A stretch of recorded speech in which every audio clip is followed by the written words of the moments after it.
तो आइए दोस्तों सॉल्व करते हैं क्लास 10th का बहुत ही इंपॉर्टेंट क्वेश्चन। और ये जो क्वेश्चन है वो डेसिमल एक्सपेंशन से रिलेटेड है। तो यदि आपको डेसिमल एक्सपेंशन के बारे में नहीं पता है तो मैंने इस पे एक वीडियो ऑलरेडी बना रखी है, तो जाइए और उसे देखिए। उसके बाद में ये वीडियो आपकी बहुत ही अच्छे से समझ में आएगी। तो यहाँ पे जो प्रश्न है हमारा, वो प्रश्न हमसे ये कह रहा है कि परिमेय संख्या 257/5000 के हर को 2 पावर m और 5 के पावर n के रूप में लिखिए। इसके बाद बिना वास्तविक विभाजन के इसका दशमलव प्रसार भी लिखिए। तो इस प्रश्न में हमें कह रहा है कि इसका जो डिनोमिनेटर है यानी हर है, उसे हमें 2 के पावर m और 5 के पावर n में क्या करना है, उसे उसके रूप में लिखना है। तो यहाँ पे सबसे पहले मैं यहाँ पे क्वेश्चन लिख लेता हूँ। तो जो हमें जो परिमेय संख्या दी गई है वो है 257 अपान में यहाँ पे है 5000। तो किसी भी संख्या को, किसी भी परिमेय संख्या के डिनोमिनेटर को 2 के पावर m और 5 के पावर n के रूप में बदलने के लिए सबसे पहले उसे क्या करना पड़ता है, यहाँ पे डिनोमिनेटर का हमें क्या करना पड़ेगा, प्राइम फैक्टर करना पड़ेगा। तो इसका जो हम प्राइम फैक्टर करते हैं तो यहाँ पे हम लिखेंगे 5000 और यहाँ पे 0 है तो इसे डिवाइड करते हैं 2 से। तो यहाँ होगा 25 दूना 50 और यहाँ पे 2 0 होगा। इसके बाद में फिर 2 से यहाँ पे काटेंगे तो ये हो जाएगा 12 दूना 24 और यहाँ पे बचेगा 1, इधर जाएगा 10 हो जाएगा और ये हो जाएगा 125 और ये 0 है तो यहाँ पे क्या होगा, 0 ही।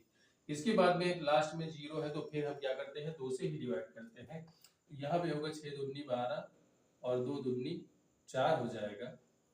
इसके बाद में यहाँ पे 1 बचेगा और यहाँ पे हो जाएगा 5 दूनी 10। अब यहाँ पे लास्ट में आया है क्या, 5। तो जब भी किसी संख्या के लास्ट में 5 हो तो हमेशा वो 5 से ही डिवाइड होती है। तो यहाँ पे हम काटेंगे इसे 5 एकम 5 और यहाँ पे 1 बचेगा, ये हो जाएगा 12, 5 दूनी 10 और यहाँ पे बचेगा 2, इधर हो जाएगा 25 यानी 25। इसके बाद में हम फिर इसे 5 से डिवाइड करेंगे, यहाँ पे आएगा 25।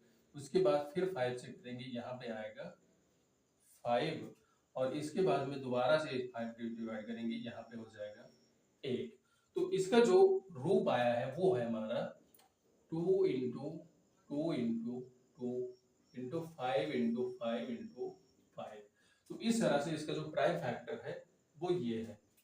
यहाँ पे 4 टाइम है, यहाँ पे हो जाएगा 5 यानी 2 into 2 into 2 5 into 5 into 5 into 5। तो यहाँ पे हमें क्या करना है, इसे इस वाले रूप में बदलना है। तो हम क्या कर सकते हैं, यहाँ पे 2 है वो 3 टाइम्स है तो यहाँ पे हम लिख सकते हैं 2 का पावर 3 यानी यहाँ पे जो m की वैल्यू है यहाँ पे क्या है, 3 है। इसके बाद में यहाँ पे 5 जो है वो 4 टाइम में है तो यहाँ पे हम लिख सकते हैं 5 का पावर हो जाएगा 4 और यहाँ पे जो n की वैल्यू है वो क्या है, 4 है। तो इसे हम क्या कर सकते हैं, ऐसे लिख सकते हैं 257 अपान में 2 का पावर 3 इंटू 5 का पावर यहाँ पे हो जाएगा 4। इसके बाद में हमें क्या करना है, इसका जो है डेसिमल एक्सपेंशन या दशमलव प्रसार भी लिखना है, वो भी किस कंडीशन पर, बिना वास्तविक विभाजन के। जनरली जो हम क्या करते हैं, दशमलव पे किसी भी संख्या को दशमलव में बदलने के लिए उसे हम भाग करते हैं, तो वो वाला तरीका हमें नहीं अपनाना है। हमें क्या करना है, किसी दूसरे तरीके से इसमें इसका जो डेसिमल एक्सपेंशन है वो हमें क्या करना है, लिखना है। तो यहाँ पे मैं आपको बता दूं कि यहाँ जो ये आया है हमारा फाइनल आंसर, तो इसे हम क्या कर सकते हैं, ऐसे ही लिख सकते हैं 257 अब बाद में यहाँ है 2 का पावर 3 इंटू 5 का पावर क्या है, 4 है। तो यहाँ पे मैं बता दूं कि किसी भी नंबर को डेसिमल एक्सपेंशन में बदलने के लिए इसका जो डिनोमिनेटर होता है उसका जो प्राइम फैक्टर हो यानी गुणनखंड हो, उसका जो रूप होना चाहिए, यहाँ पे जितने 4 है उतने ही क्या होने चाहिए, 2 होने चाहिए। तो उसे हम क्या कर सकते हैं, आसानी से दशमलव में बदल सकते हैं। यहाँ पे जो 2 है वो कितना है, 3 है और यहाँ पे क्या है, अब 4 है। किसी भी संख्या को यदि हमें क्या करना हो, दशमलव में बदलना हो, तो जिसे मैं यहाँ पे बता देता हूँ, यहाँ पे लिखा है 52 अपान में 10। यानी अगर यहाँ पे 0 हो तो इसे हम क्या कर सकते हैं, आसानी से दशमलव में बदल सकते हैं, 0 को हटाकर और यहाँ पे 5.2 कर सकते हैं। यदि क्या हो 5 को 52 अपान में क्या हो 100, तो इसके बाद में हम क्या कर सकते हैं, 0 को हटाकर 2 अंक बाद क्या कर सकते हैं, दशमलव लगा सकते हैं। तो इसी तरह से ये जो 0 होता है, ये 0 तभी आता है जब किसी गुणनखंड में 2 और 5 के क्या हो, पेयर होने चाहिए। जितने ही 2 और 5 के पेयर होंगे उतने ही उसमें क्या आएंगे, 0 आएगी, यानी 2 और 5 की संख्या हमेशा इसमें क्या होनी चाहिए, बराबर। तो यही हमें क्या करना है, यहाँ पे 2 और 5 की संख्या को क्या करना है, इक्वल करना है।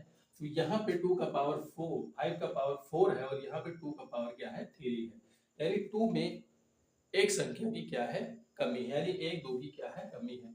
तो हमें क्या करना पड़ेगा, यहाँ पे 2 से इसमें मल्टीप्लाई करना पड़ेगा। तो परिमेय संख्या का रूल है, यदि हम क्या करते हैं 2 से नीचे मल्टीप्लाई करते हैं तो 2 से हमें क्या करना पड़ेगा, ऊपर भी मल्टीप्लाई करना पड़ेगा।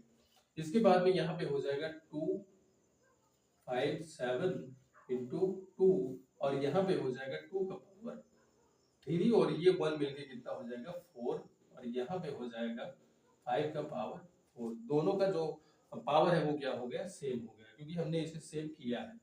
अब इसका क्या करते हैं, 2 में इसमें मल्टीप्लाई करवा लेते हैं, तो 7 दूनी 14 के यहाँ पे हो जाएगा 4, 5 दूनी 10 और यहाँ पे हो जाएगा 11, 2 दूनी 4 और यहाँ पे हो जाएगा 5।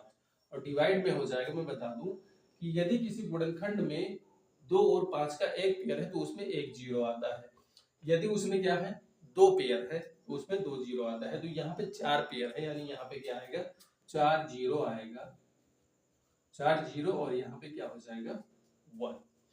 इसके बाद में हमें क्या करना है, यहाँ पे 4 जीरो हटा के यहाँ पे 4 अंक बाद क्या लगा देना है, दशमलव लगा देना है। तो यहाँ पे हो जाएगा 5 1 4 और यहाँ पे 3 ही अंक है, तो हम क्या करते हैं इसके आगे एक जीरो बढ़ा लेते हैं। अब ये हो गया 1 2 3 4 और ये जीरो यहाँ पे हट जाएगा और यहाँ पे क्या हो जाएगा दशमलव और इसके आगे भी क्या हो जाएगा दशमलव।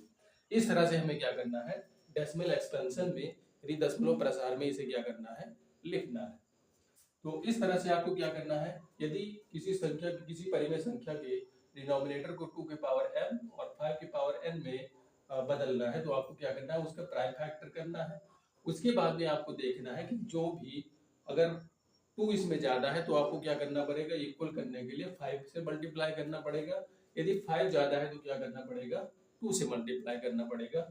उसके बाद में जितने पेयर बनते हैं आपको क्या करना है, उतने ही जीरो लगाकर उसके आगे 1 कर देना है। फिर उसके बाद में जितने जीरो बनेंगे उसमें क्या कर देना है, दशमलव लगा देना है। तो इस तरह से क्या हो जाएगा, डेसिमल एक्सपेंशन यानी उसका जो दशमलव प्रसार होगा वो भी हो जाएगा। तो आई होप दोस्तों ये क्वेश्चन आपकी समझ में जरूर आया होगा और ऐसे ही प्रश्न के लिए हमारे पेज को फॉलो करना मत भूलिएगा। Thank you.